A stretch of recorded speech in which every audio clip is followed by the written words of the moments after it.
Hi, my name's Starsky and welcome to From the Studio on Clubbing TV. In this episode, we're going to take a look at this really rather cute looking little semi-modular from Teenage Engineering. It's the Pocket Operator 400.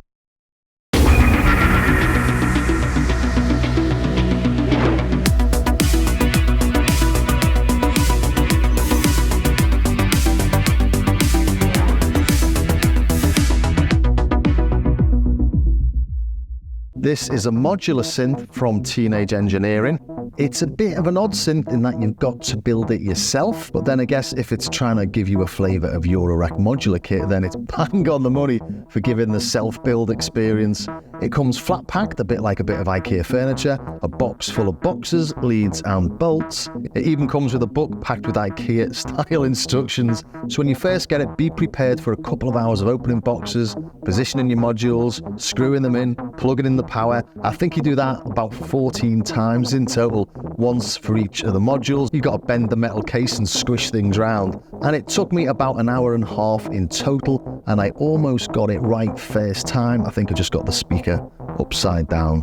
But yeah, it's not difficult, it's just a bit time consuming. Nice thing to do on Christmas morning, perhaps. When you've built it, it looks like this, but it's a bit wobbly, so it's easier for me to film it upside down, so I'm just going to turn it round. So to do that, I'm going to have to take this front panel off and turn it round. So there's 4 little screws there, and they're not normal screws. This is turning into a bit of a DIY show, isn't it? Like these little sort of stars, and I've lost the original screwdriver it came with. That's the battery pack stroke power supply. You can plug it in to a power adapter. So it's just a matter of turning the whole thing round and then squishing everything back in place. So there you go, it's a bit easier to use on the camera. If you look at it like this, it sort of wobbles around an awful lot. It's quite cool in this position. Okay, then let's finally listen to it, shall we, and get some power.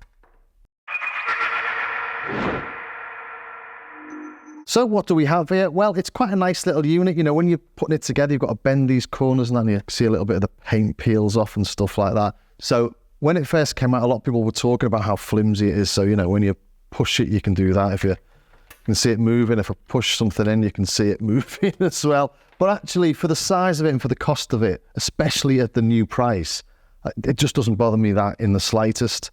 So yeah, what do we have? We have 3 oscillators, a square, a saw and a sine. We've got a mixer, a single LFO, filter, 2 envelopes, 2 VCAs, this cool little sequencer down here, plus a noise source, a little speaker, and a random sort of sample and hold generator. So I'm not going to go into everything in finite detail, but just show you what it does really. So you don't get any sounds whatsoever without patching it in. And if I just take one of the outputs from one of the oscillators and stick it into the output, stick it into the speaker.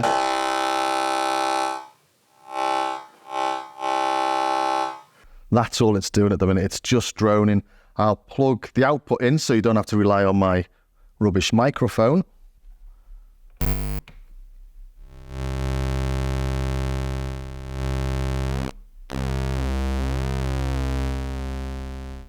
So instantly you can hear it's got quite a nice tone to it, hasn't it? But you're only ever going to get a drone if you just put in the output of an oscillator directly into the speaker. Listen to the sawtooth.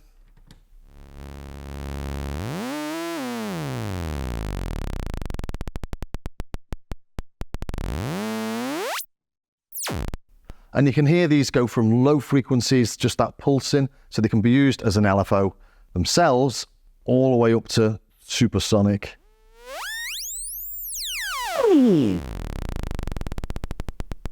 So you can tell from the start that it's going to be a really fun little effects machine.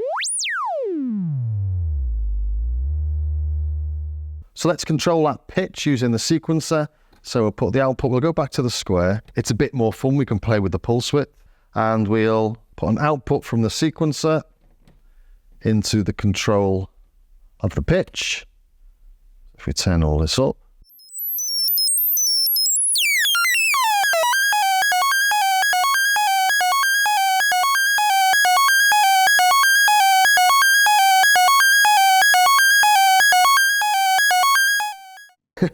So straight away sounds like some weird old 1970s computer, doesn't it? Let's now control the amp envelope so it's not always playing. So I'll take the clock out. I'm going to put it into the trigger in of one of the envelopes. And the envelope will then control the amplifier. So put the output of the envelope into the input of the amplifier. And then we'll take the output of the amplifier and we'll put that into the speaker in. So then we need to put the oscillator into the amplifier. So that goes into the control, not into the input. So now,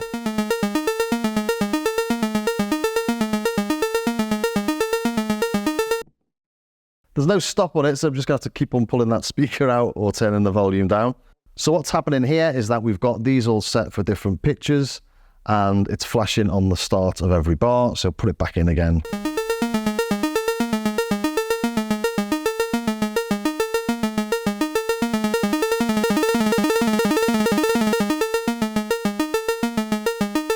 And it's not got like a huge range there, but you can control it with other things. You've got a clock in there. And just to see that working in action, let's use this little master MIDI clock. I'll plug the analog out from there. Never tried this before, I wonder if it works. Should do. Into the clock in. Press play.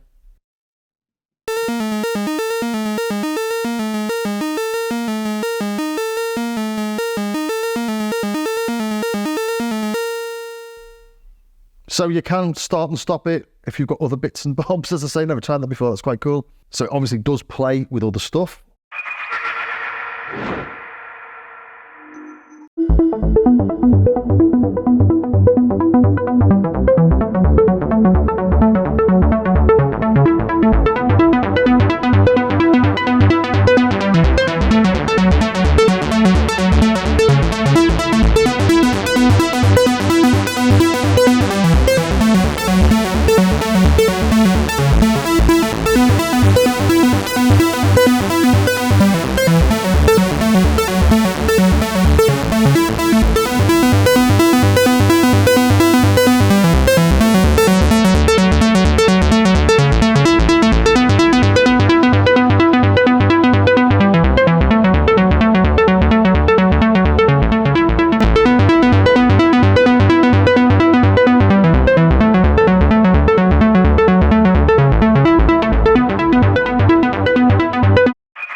Let's start making this a little bit more complex, shall we? Let's add the filter to the chain.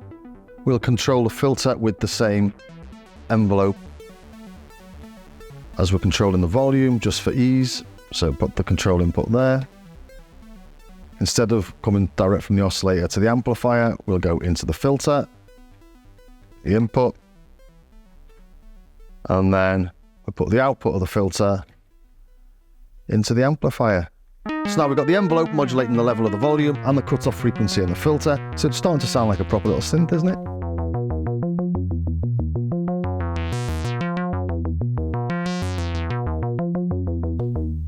Quite nice wiggle in that. Let's wiggle that with the LFO. So let's modulate the cutoff frequency with a triangle from the LFO. See how we get on with that.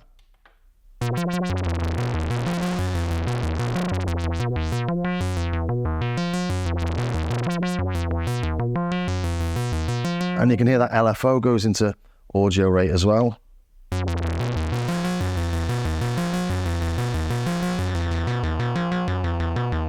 And that gives us those metallic-y sounds. Let's try it with the sawtooth. So I've nearly used all the cables already. Let's do a little bit of pulse width modulation as well. So use the triangle again, put that into the pulse width control on the square. Let's not listen to the sawtooth for now.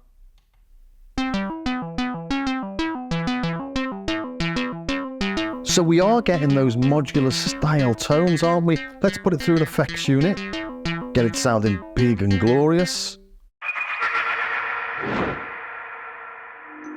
Okay, all set up. Let's have a little play.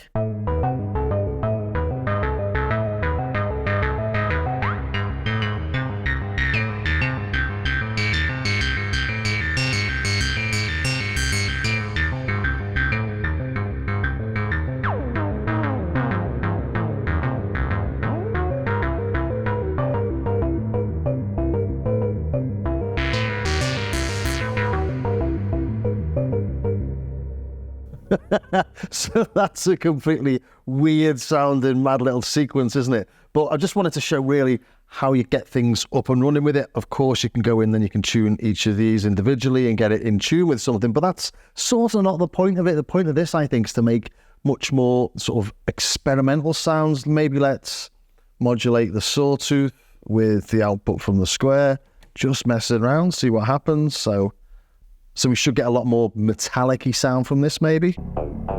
And there we go.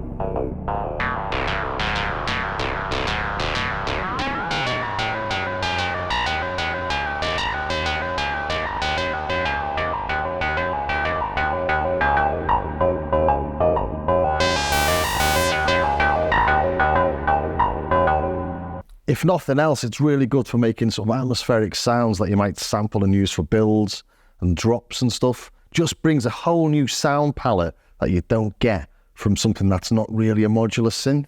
And you can sit there for hours and hours sampling, creating crazy tones, and they're always going to be your tones because you'll never get them back, never mind anyone else trying to copy them. Okay, really nice little thing. What are my final thoughts? Yeah, so there you have it, the Pocket Operator 400 from Teenage Engineering. It's a bit of an odd, quirky little thing, but it's a really good way to get into Eurorack. If you've got a little bit of an itch and you're wondering what it's all about, what all the leads do, why you'd want to play with something like this isn't a bad thing to have a little go with. When it came out originally, it was £500 or thereabouts, and I think it was a little bit out of reach of somebody if they just want to have a little play with stuff. But at £253, which is the price it dropped to at Tom, it's still there now at that. It's well worth a look, especially if you're thinking about little Christmas presents. Well, I hope you enjoyed that, and if you did, don't forget you can watch it whenever you like on our Clubbing TV official YouTube channel on the From the Studio playlist. If you've got any questions, drop them in the comments and I'll see what I can do to answer them. And if you are into your music tech in general, do check out my Starsky Kart YouTube channel. I've got some in-depth things of all sorts of music tech, which may be of interest to you. Anyway, I'll see you in the next episode of From the Studio.